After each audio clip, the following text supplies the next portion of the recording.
What's going on, everybody, here on this Tuesday, October 25th? JohnnyVTV Live, kicking off here with my good and best friend here, Nick Durst, co-host. How we doing, pal? We're doing well, and here's the reason why. Because if you listen to our last show, we made everybody a lot of money because I said the Yankees' biggest issues, Garrett Cole, who did not pitch well against the Astros, and their offense, which both the offense not show, but they strike 64 times in the series or something. Historic performance by the Yankees offense. Astros, we said whoever won between the Guardians and the Yankees would get destroyed by the Astros, and they did. You've been on the Phillies since March, and they're in the World Series. So I think we were pretty spot on with the baseball stuff. I got to say, we've been doing pretty good, and you're right. I have a piece. By the way, when I put out Phillies preseason to win the World Series, I caught a lot of heat for it. People thought I was crazy. And let's just quickly rehash why. Coming into the season, the addition of Nicky C, Nick Castellanos, my big thing was, okay, now the Phillies brought in Nick and they brought in Schwarber to go along with guys like Hoskins, Real Muto, Gene Segura, if you got anything from Alec Baum, and a couple other ancillary players like the Bryson Stott, how he's come along. Brandon Marsh has provided a big spark. They had, in my mind, a top three lineup in the entire MLB. Front to back, deepest, most capable of doing a ton of damage. And here we are. They've gotten hot at the right time, heading into the stretch. And a lot of their offensive output was without Kyle Schwarber. He was like one for his first 22, and then he hit the absolute piss missile moon blast against the Padres. I think game 3 that went 500 feet. And ever since then, he's heated up. Hoskins has heated up. And lo and behold, the Phillies are in the World Series. So I cashed the NL ticket. I had them to win the NL as well. I also do have a ticket on the Astros to win the World Series from before the postseason started. And we discussed it, Nick. Like you said, neither of us believed in the Yankees. We didn't believe in the Guardians. My whole take was if the Toronto Blue Jays get eliminated, then the Astros have a clear path to win the AL. And we've seen that happen. Well, right now they're rolling.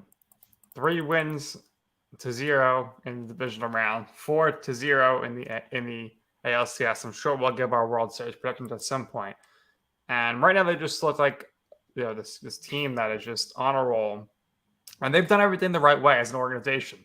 Can you imagine, you have Carlos Correa, this guy, World Series champion, you draft him number 1 overall, and you say, you know what, we're good. You can leave. We got the future ALCS MVP in our minors. We'll just call him up and let him play shortstop. That's how you build a winning organization. Because they're not their big free agent signing is Michael Brantley, who didn't even play in the ALCS. Verlander they got by trade. Most of these guys they got by trade. And everybody else they drafted. So they just have an incredible organizational philosophy to keep making these great stars coming from within. Yeah, listen, the Astros, that's what they do. They turn these guys who people have never heard of into stars. I mean, I was a little surprised that the Michael Brantley fall off here, but Yordan Alvarez, man, this guy has become one of the premier power hitters in the major leagues. And I've been watching Alvarez for a while. Actually, 3 years ago, I think it was August of 2019, I went to the Orioles game when they were playing the Astros at Camden Yards. Unbelievable stadium, by the way. And at the time, they had like a promotion before the game in center field, the bar up high over center field. They had like $3 Bud Lights, and they were like the tall boys, and it was magical. But anyway, I saw Alvarez hit a ball that had to be 450. I thought it was coming right to me, and I was on the deck in right field. That thing sailed 65 feet over my head. I was like, Jesus, this guy has a lot of power. And Kyle Tucker, Bregman, Altuve, all these guys are farm guys that they've developed or caught early on in trades. And obviously, you go get a guy like Justin Verlander. They have managed to build not only a winning roster currently, but guys like Jeremy Pena that are capable of stepping up in the departure of a Carlos Correa or a George Springer. And this is why they are in the ALCS, 6 times in a row? They're an unbelievable franchise. And for all the cheating allegations, they deserve it, man, because they have been by far the best team in the American League. Neither of us believed in the Yankees. So the cream rises to the crop, Nick. Yeah, but now the Astros, they have to actually get the job done. This is their 4th World Series appearance in 5 years. Only got 1 win. Usually when they play an NL East team in the World Series, the Braves, the Nationals, they lose. So they need to get the job done here. It would be great. And it's a win-win for you. So it would be great to see Dusty Baker win a championship. He's very deserving. And what Dusty has taught us, this season, and Buck Showalter to an extent, although they're now the postseason success, it's that the old school managers have their place. Maybe those analytics aren't the right way to go. And you see Bruce Bochy got hired by the Rangers. He's old school. And one of the big-time analytic managers was Joe Girardi. And how do you think he's feeling right now? He gets fired. His team goes to the World Series. I mean, talk about a change of voice, helping out a team big time. What a job Rob Thompson has done, though, man, because I have to highlight one series in particular. And my whole thing in the preseason was the Phillies beat the Dodgers in the NLCS. And I gotta say, let's give the props to the Padres. They got hot at the right time. They gave the Phillies a run for their money. That series really could have went either way when you look at it with a few of the games. But when they played the Dodgers in the first series, I think it was May, I want to say, where the Phillies almost swept them, Joe Girardi made some really poor coaching decisions when it comes to pulling his pitchers and putting guys like Alvarado he brought in a key situation on that Sunday afternoon game where the Phillies were about to sweep them. And just time and time again, he was not pushing the right buttons. And it was a very risky move by the organization to pull him at that point because the Phillies looked like they were about to be dead in the water. And similar to the Atlanta Braves last year, the Phillies were in a rut and then they make a couple of adjustments.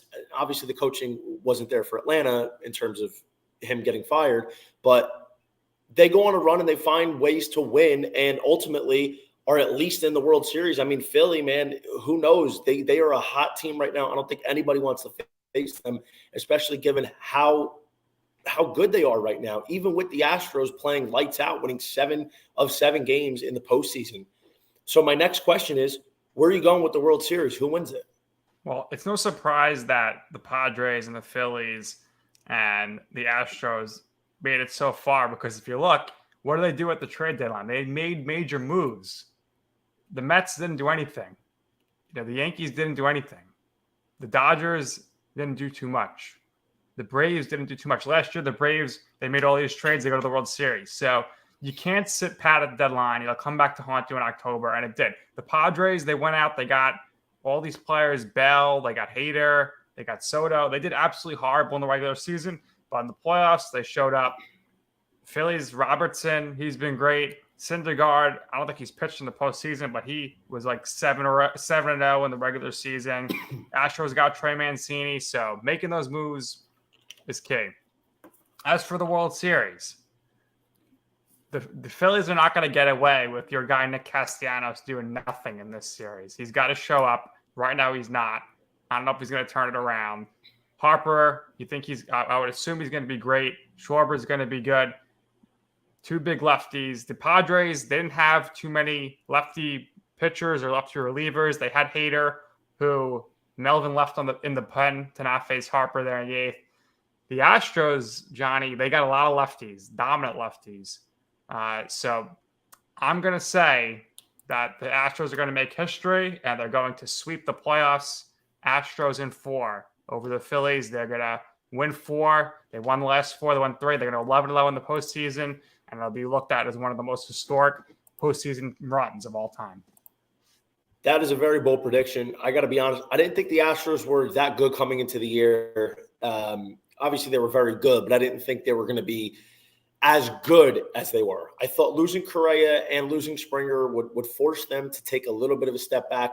Of course, the uncertainty of Verlander played largely in my mind. The guy pitched lights out this year. I will say, though, I was really so irritated how he got lit up by the Mariners in his first regular postseason start because what have I been telling you all year, man? Dylan Cease is my guy. Had Verlander done that the last start of the regular season, balloons Verlander's ERA up into the high 2.0 award. But he waits until the postseason to do that, and they won a game against Seattle that they absolutely should not have. But give credit where it's due, man. Dusty Baker, old school guy, one of the brightest baseball minds of all time. And that's what you get when you have a capable and confident leader at the top of the organization. The fish stinks from the head down, but it also smells really good when you have a leader like Dusty. Now, touching real quick on how the Phillies match up with the Astros with the lefties in the pen and in the starting rotation. Let's not forget, Philadelphia is unbelievable this year against lefties. They hit 266 against the lefties as opposed to 248 versus the righties. It's obviously a huge swing, and I'm not scared of Framber Valdez. I'm not scared of any of the guys that the Astros have in the pen. I think this lineup is capable, and they are hitting everybody right now, especially with the emergence of Schwarber in the playoffs, Hoskins, Real Muto, Harper. After that game 1 against St. Louis, I was really nervous. I thought he was done. He just not done for the season, not his career. He just looked like he was hobbling around limping. I don't know what happened from game 1 to game 2, but he took off and looked like the guy that Philly expected to ride him to the World Series. And the Phillies, really have to say, like, where would they be without Zach Wheeler? This guy is awesome. He's had a great postseason. Should have won the Cy Young last year. Had a good season this year. And he is just deadly. I'm looking forward to Wheeler Verlander on Friday. That's a game, with Wheeler going, I know you go against Verlander, but if you're the Phillies, it's cliche, but you have to win that game. That's the game you have to win. That's going to set the tone for the whole series. Hang on. So from what I'm looking at, what I'm gathering, and I don't know if this is official, it seems like the Astros will be throwing Framber Valdez game 1 from against who I would suspect is Nola, because he hasn't pitched since game 2 against the Padres, where he was gifted a 4-0 lead early. I think you got to go Wheeler if you're the Phillies in game 1, because then you can bring him back maybe 2 more times in the series. I agree. Listen, I agree. I would like to start Wheeler game 1, especially considering the amount of rest that they would have. Wheeler pitched Sunday. He's more than capable of pitching Friday. I just don't know if they're going to do that, but I think the Phillies have a realistic shot here to not only win, but win in 5 or 6 games. This is not a scary Astros team. They really aren't. They should have lost to the Mariners. If it wasn't for a bad coaching call by Scott Servais to let Robbie Ray face Alvarez in game 1 in their first matchup in the ALDS, who knows where this series goes? The Mariners lose in 18. That's a game could go either way. And even in game 2, where Luis Castillo pitched fantastic, just a few things bounced their way for Houston to advance. So financially wise, it would behoove me for the Astros to win currently. Really? But you're going to make more if the Astros win? Yeah, I would. Wow. I can't really get into why, but yes. And I hit my Phillies NL ticket, had Bryce Harper MVP. So it would really – real quick on bad managerial decisions. What is Terry Francona doing not pitching Bieber in game 5 versus the Yankees? There's no doubt in my mind Bieber goes out there, tosses a gem, and the Guardians are going to the ALCS to take on the Astros because they can't hit. They couldn't hit Bieber. You're tossing this guy who had a 5 ERA in the postseason. I don't know. That was a shocking thing because usually Francona is the top of his game in the playoffs, but I don't know. They're babying these pitchers. I know he came off Tommy John surgery, but if you're going to hold him out now, what are you holding him out for? Hopefully the World Series next season? Didn't make any sense to me. No, Bieber was the shoulder injury from last year. He had a bad shoulder sprain that he picked up around midseason. And he didn't really start looking like himself until the last couple months, and he was dominant. But I agree with you. I don't know what Cleveland was thinking. Terry Francona, who is on the short list of one of the best managers of all time, makes a weird decision. He starts a guy who never pitched a postseason game. It was the biggest game of their season. Aaron Savali is a solid pitcher. He's not a stud, but he's solid. He's a guy maybe in that situation you'd bring in relief. But I have no clue why you wouldn't start Bieber. It was 4 days. It wasn't like he was going on two or 3 days. He had the rain out. You had the rain. Yeah, exactly. So to me, it didn't make any sense. And the worst thing that could have happened if you were Cleveland, Savali gives up an early lead because the Cleveland offense does not have one that is capable of really scoring a lot of runs and coming back. So to me, that was a bum decision from the start. I would have brought in Bieber, maybe keep him on a short leash, but you ideally want to try and pick up some runs early because the Guardians' strength is in their pitching. So then you could kind of keep the Yankees on a short leash. Now, they're going to have some real soul searching to do, New York that is, this coming offseason with Aaron Judge. And I don't want to get into it now because we have more to talk about, but we'll definitely be touching on it within the next couple of weeks. Next week, we got to talk about the awards because I think they start giving out the awards next week. We could touch on Judge maybe, but I got to hear your thoughts on, this, of course, the Cy Young and MVP. Always great to hear your analysts on that. Yeah, unfortunately, I think most of these are locked up, but we'll definitely touch on them for sure. So you're in on the Astros sweep. I unbiased, I have to stick with the team that I picked in the preseason. I would say Phillies win in 6. I think their pitching just goes a little bit more. I think their offense is a little bit better. I've been not that impressed by what the Astros really did to the Yankees. They didn't put it on New York. You're going to say, okay, well, they swept them. Yes, they did, but they didn't look utterly dominant other than Verlander's performance where he went 6 innings, shutout with 11 punches. Here's the thing. I think Syndergaard out of the pen, pretty deadly. So if you get a lead and get it to Syndergaard, you're in pretty good hands. He's been pretty dominant in the postseason out of the pen. Absolutely. So let's see how that shakes out. We'll definitely talk more about it next week. We should be in the Game 4, Game 5 territory by that point. Hopefully it's still going on.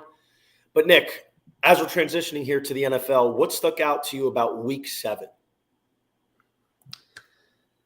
Well, I think, sad to see the end of Matt Ryan, which is disappointing. Obviously, we saw the Bucks just look like a Todd Bowles Jets team, which is disappointing. So those are the two big things that stuck out to me. Unfortunately, the Jets win, but they lose Breece Hall. You don't want to see that. I mean, that's disappointing. And again, the Giants, they find a way to win. So they're setting themselves up pretty nicely at this point. If they could beat the Seahawks this week in Seattle, and then they got the Texans and the Lions the next 2 weeks before they go to Dallas for Thanksgiving. So then they still got the Commanders 2 more times. You could look at a 10-win team here, which is shocking. And if the Giants are underdogs against the Seahawks, you got to take the Giants with the points because 6-1 against the spread this season. Let's not forget 2 years ago, they go into Seattle with Colt McCoy and win a game. The Giants defense is I want to say maybe could be the best that Geno Smith has gone against all season. So those are my main takeaways. And the other thing, Sunday Night Football, Monday Night Football, these games stink. It's sad, but it is. Patriots have just started Zappy last night. There's no need to even start Jones. He wasn't ready to go. And Sunday, Tua, he wins again. 4-0 this season. It's when he's in there, he wins. So we can keep doubting him, but he gets the job done. And the Dolphins win, and Patriots are in last place. Who would have seen that coming? So real quick, I want to touch on – we're going to get into the New York Giants shortly coming up here. But while I'm touching on that, the Matt Ryan thing just breaks my heart. And I'll tell you why. Because he was supposed to be the starter in Atlanta. Then there was a prospect that they might be able to get Deshaun Watson. So they pretty much kicked Ryan out the door without the certainty of Watson coming to Atlanta. Of course, that falls through at the last second because Cleveland comes in and gives him $230 million guaranteed, which it would have been terrible for the Falcons to take that. It really would have. But he goes to the Colts thinking he's going to be the starter for this year. And let's call it what it is here. Let's be honest with ourselves. They should have beat the Texans in week 1. Rodrigo Blankenship missed an extra point and a chip shot field goal. So they beat them. Sure, they get the break against the Kansas City Chiefs. The Jaguars they beat. I mean, the Colts aren't terrible. They're not good right now, but they obviously are going in a direction where they're pretty much giving up on the season. Now, what really bothers me in that regard is Matt Ryan against the Jags, who I don't believe Jonathan Taylor did not play, if my memory serves me correctly. He goes for 385 yards, 3 touchdowns, including the game-winning one in the waning seconds, no turnovers. What was the common denominator in that game? Was not sacked, barely pressured, therefore did not turn the ball over. Then the next week, okay, listen, like he didn't play well. I'd have to go back and watch the game film. The pick 6 was bad. I understand. He threw another pick. If I'm not mistaken, I don't think that one was his fault. It was more along the lines of just a drop on the receiver's hands or what have you. I'd have to go back and check that. But how does that happen in a 2-week span? Not to mention, they're not running the ball. This is a team that's built to be handing the ball off to Jonathan Taylor 20 times. This is a team that's being built to block. Their run blocking isn't even good, and that's what they're supposed to be profiled for. Their pass blocking is atrocious. Now, I understand Ryan is not fleet of foot anymore. Like, not that he was ever a mobile quarterback, but he can move when he had to. It's not there for him, so maybe they want to do with what they did with Carson Wentz last year, get a guy who could try and evade some pressure. I understand that, but Matt Ryan has not played nearly as bad as his numbers look. A lot of these interceptions are off the receiver's hands, or it's a tip ball at the line. He hasn't been good, but he hasn't been bad, and he's coming back to lead the team in victory in 3 of their 5 games, or 3 of their 6 games, last 6 games, I want to say. So I really don't understand this move. I think it's poor. And I saw something from Pro Football Talk. Florio said there's financial implications for them, and they don't want him to get hurt because they would owe him more money. And I think they just decided that they're going to punt on the season. But this is not all on Matt Ryan, and he got hosed this year. And well, I think Reich and the GM, they are just trying to save their jobs at this point. They know they're not going to win this season, so they're saying, well, maybe if we play Ellinger and he shows some flashes, we could say, oh, this could be our future guy here. Reich could develop him, so it might look good. So that's probably their mindset there. I'd like to see Matt Ryan get traded by the deadline. I don't think it's in the cards. But to be said, if this is the end of Matt Ryan's career. It's very Donovan McNabb-esque. I hope it's not the case, man, because Ryan is one of my all-time favorite players. He brought a franchise back from dead. He won an MVP. He should have won a Super Bowl. He had one of the best Super Bowl performances of any quarterback ever. Go look at the numbers. It's true. People want to blame him for the collapse. Not his fault if you truly watch the game and just don't hop on the popular meme trends and all that stuff. So I really hope that season. He was dominant. Even Brady said in his Tom versus Time thing that Matt played tremendous in that game, and he had to they had to do all this miraculous stuff just to tie it up. So my take on Week 7 is not in particular a team; it's everything. The league wanted more parity, but I don't think this is not good. The product we're seeing outside of a small handful of games has not been good. There's teams that are supposed to be like the Green Bay Packers, the Rams, the Bucks. They're all falling off. Now, is it a coincidence maybe that they have older quarterbacks than everybody's just declining at once? Russell Wilson, who me, I've been off of since the day he got in the league. I said he's the most overrated quarterback in this generation, but he looks horrendous. He's probably going to be out of Denver after this year if somebody wants to take on his contract. Maybe the Colts. Maybe the Colts, right? I don't know who wants to, but the products that is being put out right now is not good. You're getting all these horrendous games. Look at the Monday nights. Look at the Sunday nights. The only possibly good Monday night game we had this year was the Chiefs-Raiders. The Chiefs-Raiders was the only good game. And even that wasn't really that good because you're having, in addition, these officials that are making impacting calls. I've probably seen at least 6 or 7 officials make key calls that have impacted games or opportunities for the other team to win. And the whole league in general really needs to look at themselves. They're not going to because it's all about money. That's all they care about. It's a money grab. And I think we should do away with the Thursday night games. I love that the Amazon ratings are declining each week. Yeah. Amazon thought, and NFL thought, oh, we could put it on streaming. Everyone's going to pay. They'll get that. No, that's not how it works. You got to be fan first when you're thinking of these decisions, and they haven't been. Chargers Chiefs. That was the only good game. I mean, they're hoping this week Tampa Baltimore is going to be a good one, but the way these two teams are playing, it's not a guarantee. Baltimore, Johnny, I got to tell you, they have been very unimpressive. They barely won on Sunday, where they should have won big time against the Deshaun Watson-less Browns, and they only put up 23 points. I think the league has figured out Jackson and the Ravens at this point, and I don't even know if they're gonna be able to make the playoffs, but I guess they'll probably sneak in because it's going to be between them and the Bengals, I think, for the North.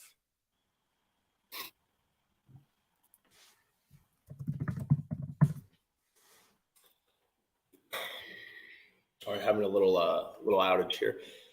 Listen, I agree. Right now, the Ravens are unimpressive. I had them winning the AFC North. I've been giving a lot of heat, a lot of crap about Lamar Jackson. I don't think he's as good as everybody thinks. He's certainly fun to watch, and he's capable of taking over a game. And it's not just him. It's not just Lamar. It's a lot of other things. They give away Hollywood Brown because they don't want to pay him. Their defense looks atrocious. I mean, as good as Peters and Humphrey are supposed to be, coming off major injuries especially, they're not able to contain some of these other speedy wide receivers that they're facing. The defense as a whole has not been good this year. They let Wink Martindale go, which I thought was a bad move because Ravens dealt with as many injuries last year as anybody else had, and they decided to let him go because the pass defense was the worst in the league next to the Minnesota Vikings. So I disagree with that. It's a collection of things. And Lamar, being the quarterback, as quarterbacks do, usually draw most of the heat for underperforming. Now, the Ravens are finding ways to win, fine. And obviously, they should have beat the Giants. They maybe should have lost to the Bengals, maybe should have lost yesterday. It's not looking good in Baltimore. I'm not writing them off completely because they still have a great coach. They have a lot of playmakers around them. Lamar's capable of winning the division, winning a playoff game or two, even though, that's been rough for Baltimore and it's been a sore spot. I would definitely – and I wasn't high on them coming into the year because I thought the Super Bowl hangover was going to be real, and it's not usually kind to teams that lose the Super Bowl. But now I think is a time to buy the Cincinnati Bengals to win the AFC North. I understand they don't have the tiebreaker at the moment to the Ravens. Ravens. Tremendous on Sunday. Tremendous. Yeah. 385 yards passing, rushing touchdown, 3 or 4 touchdowns overall in the game. All right, that was big. But so the Bengals did look great, but Atlanta missed pretty much their entire defense. A.J. Terrell gets hurt mid-game.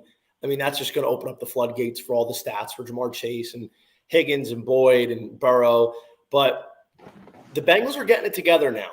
Yep. They're starting to gel, and they're gelling better than I thought they did last year. I thought last year. I ask you right now, who's going further in the playoffs? Bengals or Rams? What would you say? Usually the Super Bowl winner at least makes it back. The loser never makes it back. But this year, the Rams are looking shaky. Right now, I'd have to say the Bengals. Wow. I mean, realistically, let's say they win the AFC North, which is very much in play. They still have another game against Baltimore. They win that. Tiebreakers even. I think the Bengals right now are on track to be an 11-win team, 10, 11 wins. I think they're live for the 3 seed with – obviously, the AFC North or AFC East getting the 1 seed with the Bills, probably the Chiefs or the Chargers getting the 2 if the Chargers could get it together. And I would see, the Bengals being the 3 seed, and that means they would play who? The 6? And the 6 might be anywhere along the lines of like the Jets at the moment or Dolphins. The Dolphins, or if the Chargers or Chiefs, one of them ends up being the 6th seed. It wouldn't surprise me. A lot can happen. So I would actually be buying the Cincinnati Bengals right now. I'm not saying they win the Super Bowl or even win the AFC, but the game that's going to be a good litmus test is the second to last week when Cincinnati plays Buffalo. So that's where I'd be looking at. But my point is, overall, as a whole, the NFL just does not look good this year, and it really makes me wish the season will be over so I can get back to my new passion in college baseball. Pretty soon. February's coming real soon. It's early college baseball games. Oh, by the way, that Burrow blow up. I had to go against him in fantasy. and he drops a 50 bean on me. Obviously, I did not win. And I'm like, I played Lamar a few weeks ago, the game he put up 50. And I'm like, dude, I'm so tired of playing quarterbacks that drop 50 on me. Because, like, I have Tom Brady, and he's been awful. Evans hasn't been that good. Drops a walk-in 65-yard touchdown, which would have counted for like a 25-point play with the stack that I have, and missed out on a couple bonuses. So it's just been that kind of year. But without further ado, Nick, let's get into the Week 8 games. I'm going to start you off here with the San Francisco 49ers laying 1.5 on the road to the Los Angeles Rams. Where are you going with this one? Well, I mean, I hate to do it, but I got to take the Niners because when's the last time the Rams beat the 49ers in the regular season? 3 years ago, 4 years ago? I don't like the 49ers at all, but I think, a full week now of McCaffrey, I think that could be a difference maker there in this game. I'm going to go under. I know that's pretty low scoring for these two teams, but the 49ers do not have much of an offense. And the Rams, they're really missing like another impact receiver, which is not the same this year for them without, Woods, Cup, and Beckham Jr. So I think it'll be a close game. So I think I'll say the Rams, since they're home underdogs, getting 1.5. I think I'll take them, but I think the 49ers are going to win the game. So I'm going with the Niners here. And I have to ask myself, at what point does the trend buck? The Niners have won 7 straight regular season games against these Rams. These are not the Rams from last year. They are not good. The loss of Andrew Whitworth was even bigger than I thought it would be. Now they lose Joe Noteboom, his replacement. They have no other weapons outside of Cooper Kupp, and Stafford just force feeds them. Stafford, because he's not getting protected, he doesn't look great this year. They have no running game. Cam Akers is probably on his way out. The defense isn't locked down like it was. Like, it's not bad, but it's not that good. And this is just a simple case of, I don't think a Super Bowl hangover, but it might be one where the Allen Robinson trade they don't hit on because they don't involve him. It's all starting to come back to the Rams. Their players are getting a little bit older. They don't have these young guys to fill in and really take the pressure off guys like Aaron Donald, Jalen Ramsey, Kupp, Stafford, and spread out some of the top heaviness. They're not as balanced. They don't have as much depth because they don't have any draft picks, so they're never going to replenish for like 6 years. Exactly. But furthermore, the Niners always match up well against the Rams. And now you have McCaffrey. I understand how bad the Niners played, but I think coming off the beatdown that shouldn't even have happened, I think that the Niners were in real position to win that game. And Garoppolo couldn't make a throw or make a decision to save his life. The defense couldn't stop 3rd and 10 all day. They were letting Juju be a yak monster against them. I think at times the Niners could look like a lottery draft team, like a top 5 pick team. And then other times they could look like a Super Bowl contender. But I think this week, given the matchup, given the fact that McCaffrey is more comfortable in the offense, I'm assuming Debo plays, Ayuk plays, because I know Debo got banged up with his shoulder. I'm going to go Niners here. I think they get it done, get back on track. And let me tell you something. The Rams lose here. It's starting to become realistically panic time, because the only thing that's actually keeping them afloat right now is how bad the NFC is. The NFC as a whole is horrendous. So that's the only reason that's giving them hope. But I think if they lose to the Niners here, you could pretty much kiss the division goodbye. That's done. You're going to have to go on the road and play in the wild card. You're going to have to play, on the road for pretty much every game. And the team that you can't be sleeping on here, Nick, is the Seattle Seahawks, who are laying 3 this week at the Giants. They picked up some steam. This line was 2.5. Who do you like in this one? Well, I mean, the Giants getting points. I got to take the Giants. Again, 6-1 this season against the spread. So every game they've been underdogs. They've won, I believe, except the Cowboys won. I think they were underdogs in that, but you get the point. So Giants, betting wise, I got to go with the Giants. I'm going to go under on this game. The Giants do not score a lot of points. I know Geno Smith does, but the Giants defense doesn't allow many points. This is going to be a one-possession game. Every single one of the Giants games this season has been one-possession games. The Seahawks, most of their games are one-possession games. I'm going to say that the Giants will win this game. And ultimately, I think it comes down to they have the better coaching staff. So I'm not going to, people say, we're talking about Dable is better than Carroll in Super Bowl. I get that, but the Giants got Wink Martindale. This guy's the best defensive coordinator in the league. He's going to be blitzing Geno Smith. Geno hasn't seen that much blitzing this season. So we'll see what he could do there. And, Saquon Barkley had a bad game last week. He only had 100 yards rushing and 25 yards receiving. That's a bad game for him. So Saquon is just carrying this team right now.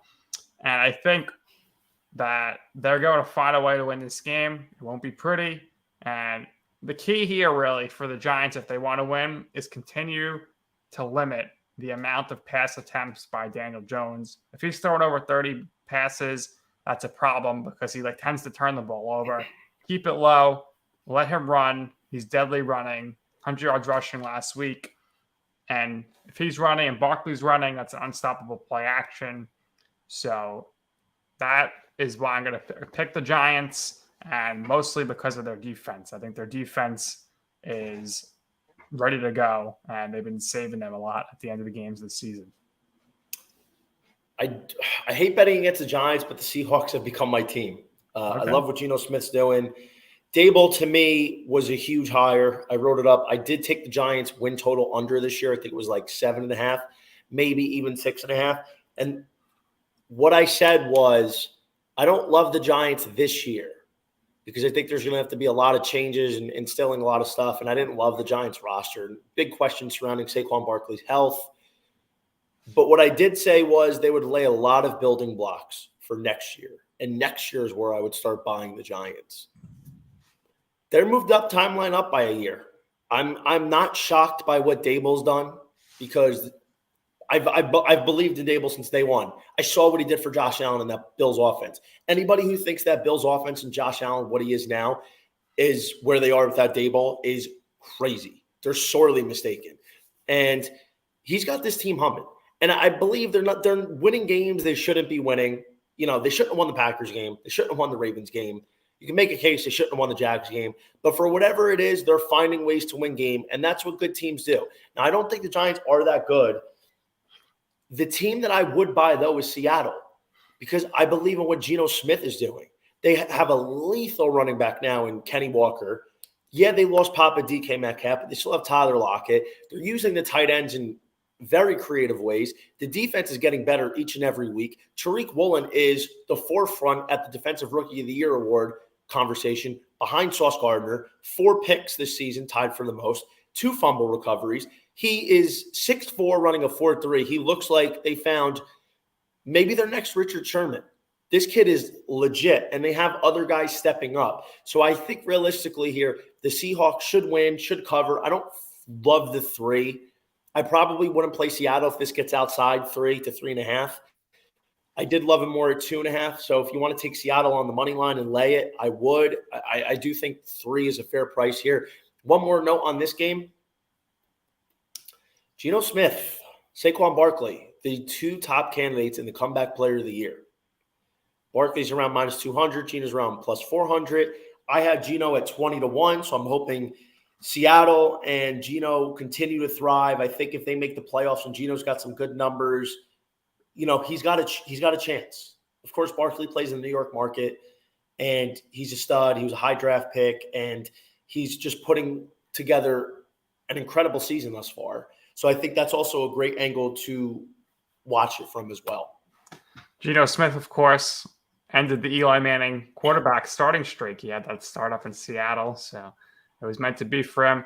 Now it's, there's no parameters for this, but to me, Barkley shouldn't be eligible for comeback player of the year. He played 12 games last year, so I don't know. But at this point, he's probably the favorite if you're telling me that. So he, if he keeps going at his pace, he's probably, and the Giants are in the playoffs with 10, 11 wins. good shot he's going to win. The comeback player of the year market the award is the worst because it doesn't make any sense. Brian Robinson apparently isn't eligible, and I bet Brian Robinson right before he came back, and at plus 700, I believe 7-1, and I found out he might not be eligible to because he never played before. But I'm trying to figure out how that's possible. The kid gets shot twice, makes it back a month later, and he's not eligible. But then Barkley played enough games last year. And, here we have it. Barkley's eligible to win it. Derrick Henry's eligible to win it. He played 8 games last year. The award doesn't make sense to me. I don't understand how that process works. But I want you for next season, the 2023 season, to place a bet on Calvin Ridley for comeback player of the year. Let's see if you think they'll ever give it to him? I don't know if they'll ever give it to him. I think he could have 2,000 yards and 20 touchdowns. They won't give it to him. I think there's a stain on him. I'm curious to see where he's going to end up. He's done. He's done in Atlanta. If he even gets reinstated for the 2023 season, because that's not a given. He'll probably get reinstated, but it's not a given at this point. So, hope Seattle wins, and I think they're very capable of. I would love to see them in the playoffs. You think this is low-scoring game? I think the total's correct. I think it ends up being about a 45-point game. One thing I'm looking into now, and I'm taking more seriously, is the Seahawks to win the NFC West at plus 500. Put in a small bet for it today. If the Niners continue their, I don't even know what to call it, their inconsistencies, the Rams don't look good. The Seahawks, man, if they even split with both of these teams, they have a legitimate shot, dude. They really do. And I can't believe I'm saying this because this team had one of the lowest projected win totals of the year. They were projected at 5.5 wins. And here they are. They're a real threat to not only make the playoffs, but make some noise if they draw favorable matchups. They really are. And I do love to see it. I gotta say, I'm a big fan of Geno Smith, what he's doing, and I hope to see him continue to succeed. You love Geno. That's your guy. Yeah, man. Hey, listen, if I cash that 20-1 comeback player of the year ticket, I won't be too upset either.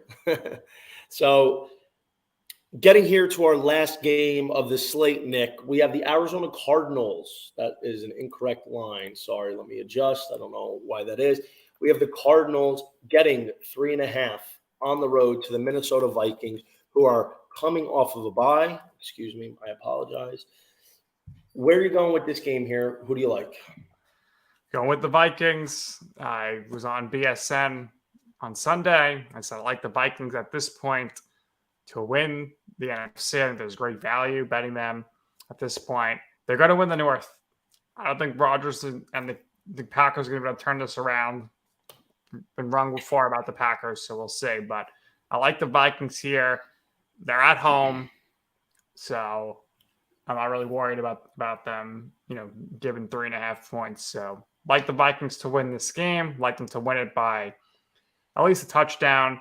But I will say the Cardinals look so much better with Hopkins. No surprise. Their offense can actually get things done here. But the Vikings, I think, are the better team here. So I will pick the Vikings, and I think this is going to be a higher scoring game. So I would go with the over.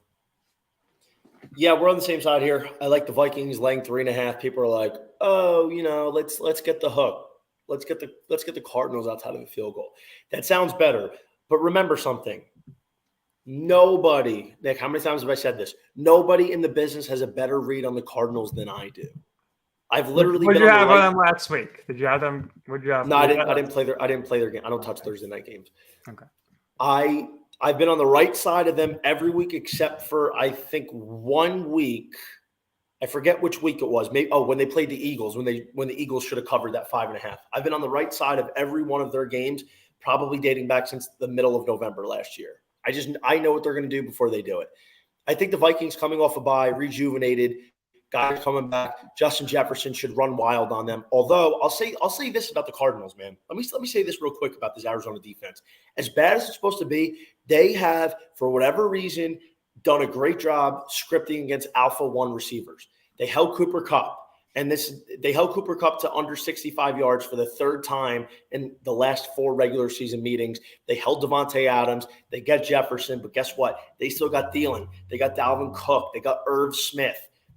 Kirk Cousins is a better quarterback than Andy Dalton is. And I just think this is one where Minnesota was a team I had winning the NFC North. And I think they win this game also by a touchdown. I should see Minnesota putting up at least 27 points. I'm going to say Minnesota wins this 27-21, maybe 23. I think this game hits 50. What I would say is if the Cardinals win this game, I would maybe go bet them to win the West because they're going to be tied for first if the Seahawks lose.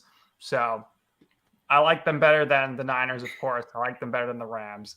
As far as like their skill set position players and how that's working out, because I think Hopkins is physically he's the best wide receiver in that division. Metcalf's out now, so we'll see. But I think the Vikings are going to. You think he's better than Debo at this stage? At this stage, I'm not talking about prime Debo versus prime Hop. I'm talking about right now.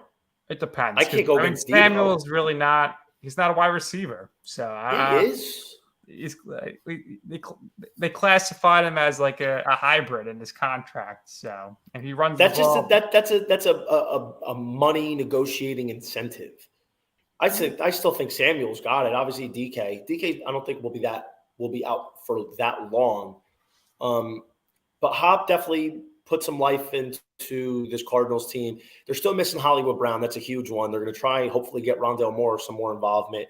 Who knows with James Conner, but Benjamin looks great. Kyler looks solid. The defense is playing better than expectations, which, were still pretty low. I do believe that the Saints should have won that game. Andy Dalton throws an interception in the end zone. Andy Dalton throws 2 pick sixes, one of which was not his fault. It was on Marquez Callaway. But the other one where Isaiah Simmons housed it for like 50 yards, that was his fault. And they still lost by, 10, 11 points. So I'm not buying Arizona. I won't buy Arizona. You were high on them last year. I wasn't. You were trotting halfway to the bank throughout their 7-0 start, and I said, pump the brakes, and look what happened. I didn't place the bet for the Cardinals to win the West last year. I just said they'd be a playoff team, and they were. So. Kyler was your MVP. I said, no way. Until he got hurt, he was the MVP. Oh, my God. Come on. Give me a break. No way. All right, Nick, time for the Gambling Guinea's best betting trend. We're going to San Francisco 49ers -1.5. This is my favorite look. We mentioned why. The Niners are just a better team. They match up better. The Rams have never been able to stop it. And they have Trent Williams back. They have Nick Bosa back. Hopefully he's good to go because they were holding him out a little bit, maybe just limiting snap count. Christian McCaffrey is now a 49er. I think they're going to rebound well off the loss. Sean McVay, man, you would have expected better. He's only 3-2 off the bye. They lost 7 straight to the Niners in the regular season. I understand the trend has to break at some point, but we haven't seen enough from the Rams, dude. We just haven't. They're focused on one player on offense. They cannot run the ball. They cannot protect Stafford. I would be fine if they could protect. If they could hold this Niners pass rush at bay, I would be okay with that. The one area I would probably look at, the Niners are missing Eric Armstead deeply. He's the guy that does all the dirty work. He's the guy that allows Nick Bosa to get free along with these other pass rushers. He's the guy that commands the double teams, that moves the pocket. He is a true force, and they haven't had him for the last few weeks. That's the one area where I could see the Rams taking advantage of if they're able to plug some of those holes on the offensive line and get Darrell Henderson moving, because right now he's their only running back. It looks like Cam Akers is on his way out of town. I would think they're probably going to trade him, maybe even before week 9 starts. So, they really have no other options right now outside of Cooper Kupp. So as we're wrapping up here, we have the Emerging Sports Player of the Night, brought to you by Emerge Sports Group, our boy Jay Hen. Nick, I got to go with my guy. In the 11th hour, he brought it home for the Philadelphia Phillies to go to the World Series. He cashed me my MVP ticket, perhaps against long odds, with Schwarber and Hoskins breathing down his neck. Mr. Bryce Harper. What this guy is doing in the postseason after what I alluded to before, after the first game against the Cardinals, I was seriously concerned. He did not look right. He looks unhealthy.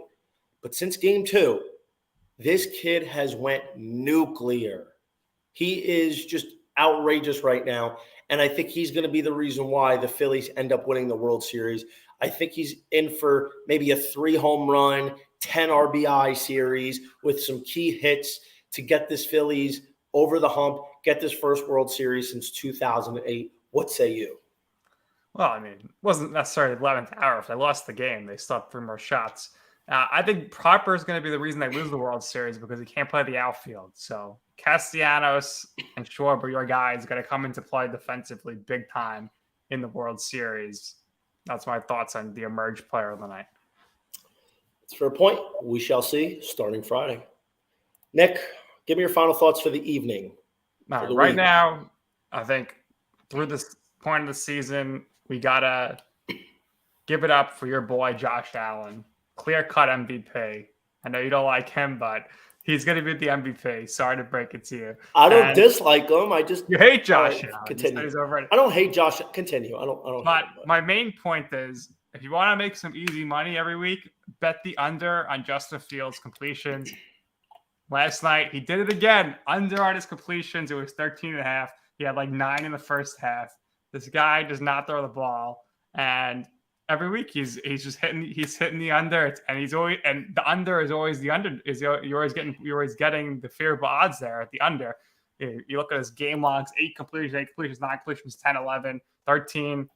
Just bet Justin Fields on the under of completions. They put up all these 33 points last night. I got to scored 40, and he still only had 13 completions. It's incredible.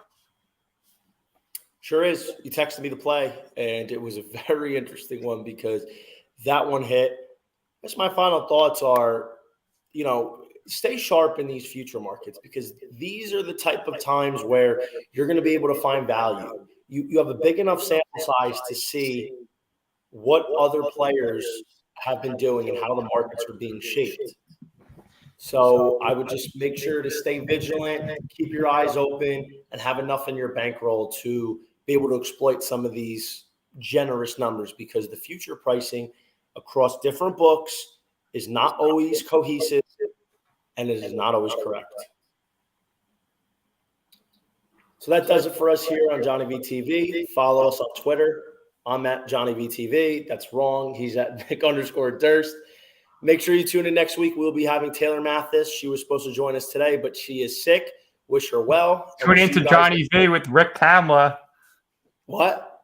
You and Rick. What about us?